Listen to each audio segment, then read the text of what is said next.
Selamat siang semuanya. Dalam kehidupan sehari-hari, kita sering mendengar istilah permintaan dan penawaran. Tapi, tahukah kamu apa sebenarnya arti dari dua konsep ini dan bagaimana mereka bekerja? Mari kita pelajari bersama. Permintaan adalah jumlah barang atau jasa yang diinginkan oleh konsumen pada suatu harga tertentu. Misalnya, jika harga apel murah, banyak orang yang ingin membeli. Namun, jika harganya mahal, permintaan bisa turun. Dalam ekonomi, hukum permintaan menyatakan bahwa ketika harga naik, permintaan biasanya turun, dan sebaliknya. Penawaran, di sisi lain, adalah jumlah barang atau jasa yang tersedia untuk dijual pada suatu harga tertentu. Jika harga apel tinggi, penjual akan menyediakan lebih banyak karena mereka bisa mendapatkan keuntungan lebih besar. Lalu ada hukum penawaran yang menyatakan bahwa semakin tinggi harga, semakin banyak barang yang ditawarkan oleh penjual. Tapi bagaimana harga suatu barang bisa stabil? Nah, disinilah permintaan dan penawaran bertemu.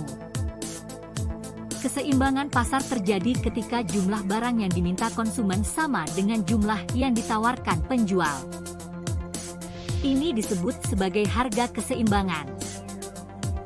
Pada harga keseimbangan, tidak ada kekurangan atau kelebihan barang.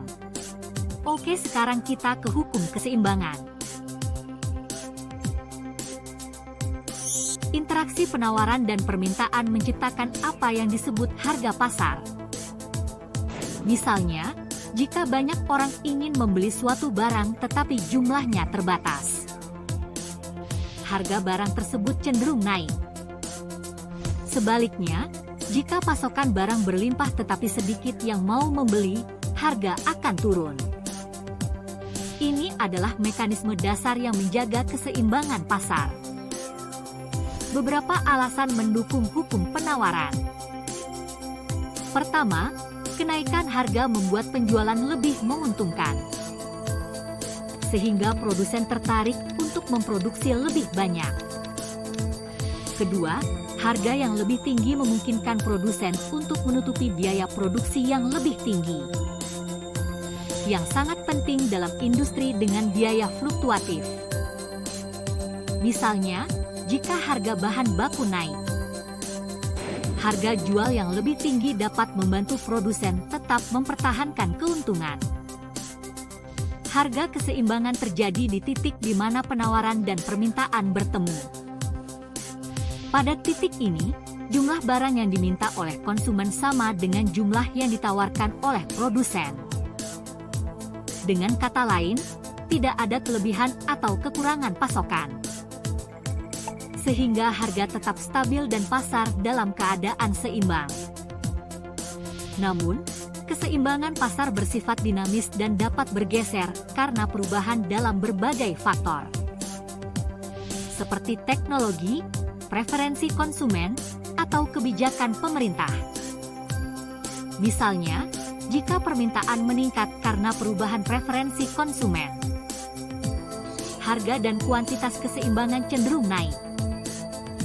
Sebaliknya, jika pasokan meningkat karena teknologi yang menurunkan biaya produksi, harga keseimbangan mungkin turun, sementara kuantitas keseimbangan naik. Dengan memahami konsep penawaran dan permintaan, kita bisa lebih siap menghadapi perubahan harga dan kondisi pasar. Ini adalah prinsip dasar ekonomi yang membuat pasar selalu dinamis dan responsif terhadap perubahan. Jadi dengan memahami ini semua, nantinya diharapkan kita dapat turut berkontribusi dengan pengembangan pasar dan terus menjaga keseimbangan dari pasar. Semua pihak puas dengan transaksi yang terjadi. Ada banyak faktor yang bisa memengaruhi permintaan dan penawaran. Misalnya, musim dapat memengaruhi harga buah, Teknologi bisa menurunkan biaya produksi, dan tren baru bisa mengubah selera konsumen. Semua faktor ini dapat menyebabkan pergeseran kurva permintaan atau penawaran, yang pada akhirnya mempengaruhi harga pasar. Sekarang, kamu sudah tahu bagaimana permintaan dan penawaran bekerja. Dengan memahami konsep dasar ini, kita bisa lebih mengerti bagaimana harga barang terbentuk di pasar. Jangan lupa, ekonomi selalu bergerak, dan kita semua adalah bagian dari pergerakan itu. Terima kasih telah menonton!